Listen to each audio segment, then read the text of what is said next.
ಚಾಮರಾಜನಗರ ಜಿಲ್ಲೆಯು ಕರ್ನಾಟಕದ ಅತ್ಯಂತ ದಕ್ಷಿಣದ ಜಿಲ್ಲೆಯಾಗಿದ್ದು, ಪ್ರಕೃತಿ ಸೌಂದರ್ಯ ಮತ್ತು ಸಾಂಸ್ಕೃತಿಕ ಪರಂಪರೆಗೆ ಹೆಸರಾಗಿದೆ.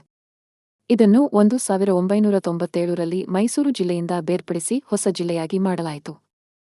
ಈ ಜಿಲ್ಲೆಯು ತಮಿಳುನಾಡು ಮತ್ತು ಕೇರಳ ರಾಜ್ಯಗಳೊಂದಿಗೆ ಗಡಿಯನ್ನು ಹಂಚಿಕೊಂಡಿದೆ.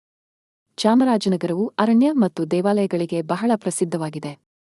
ಮಲೆ ಮಹದೇಶ್ವರ ಬೆಟ್ಟ, ಇದು ದಕ್ಷಿಣ ಭಾರತದ ಪ್ರಸಿದ್ಧ ಯಾತ್ರಾ ಸ್ಥಳಗಳಲ್ಲಿ ಒಂದಾಗಿದೆ.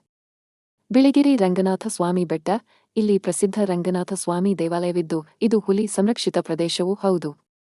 ಬಂಡೀಪುರ ರಾಷ್ಟ್ರೀಯ ಉದ್ಯಾನವನ, ವನ್ಯಜೀವಿ ಪ್ರೇಮಿಗಳಿಗೆ ಮತ್ತು ಸಫಾರಿಗೆ ಇದು ಅತ್ಯುತ್ತಮ ತಾಣ. ಹಿಮವದ್ ಗೋಪಾಲಸ್ವಾಮಿ ಬೆಟ್ಟ, ವರ್ಷವಿಡೀ ಮಂಜಿನಿಂದ ಆವೃತವಾಗಿರುವ ಈ ಬೆಟ್ಟವು ಸುಂದರವಾದ ಪ್ರಕೃತಿ ದೃಶ್ಯಗಳನ್ನು ನೀಡುತ್ತದೆ. ಇಲ್ಲಿನ ಜನಪದ ಕಲೆಗಳಾದ ಬೀಸು ಕಂಸಾಳೆ ಬಹಳ ಪ್ರಸಿದ್ಧ.